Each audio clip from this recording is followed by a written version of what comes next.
China's 7th census triggered a new round of discussion about its population structure. Births have been falling in recent years and the population is aging. According to the latest census, China's total fertility rate, the average number of children that would be born to a woman over her lifetime, has dropped to 1.3. It's below the warning line of 1.5, but already a slight improvement from 1.18 in the 6th census released in 2010. As the country's economic growth and education levels rise, the birth rate usually goes down. China is no exception. As a middle-income nation, it has joined the trend, but an additional factor in declining fertility has been the country's birth control policy. After its population peaked in 1962, China started a discussion about controlling the size of the population to avoid its weak economy at the time becoming overburdened. In 1982, the one-child policy was inserted into the country's constitution. The policy proved to be effective. The birth rate soon dropped below the world average and was more in line with its neighbors. The easing of the birth control policy that started in 2011 brought a slight growth which didn't last long. The relaxation meant that newborns rose to 17.86 million in 2016, the peak since 2000, but the number soon slipped to 12 million in 2020.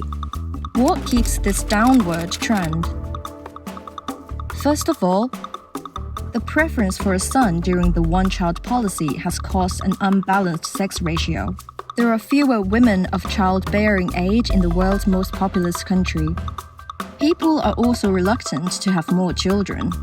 The ideal number of children for Chinese women is 1.96, compared with Japan's 2.41 to 2.6 and 2.45 to 2.55 in South Korea. Why are Chinese people reluctant to have more kids now? Financial pressure is the top concern. If you look at property prices, for example, the reluctance is quite understandable. Annual research tracking metropolitan house affordability shows that in 2020, the median price of a house in Hong Kong is more than 20 times the territory's annual median household income. This is to say, it takes a family's 20 years of income to purchase a home in Hong Kong, the most unaffordable city compared with other metropolitans. However, the research didn't cover the Chinese mainland. According to a domestic survey, the ratio of housing price and annual household income is striking. 23.8 in Beijing, 26.2 in Shanghai, and 39.8 in Shenzhen. Childrearing is also expensive. Parents spent an average of 8,000 yuan per year on one child up to age 5 in rural areas, where disposable income per capita was 11,422 yuan.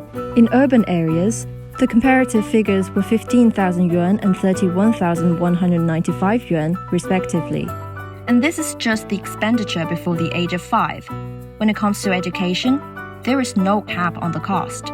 Children's care services are also weak. China's coverage of daycare services was 4% in 2014, compared with 50% in developed countries. China is planning to ease the burden on families. 国家“十四五”规划纲要也明确提出，要推动实现适度生育水平，减轻家庭生育、养育、教育的成本。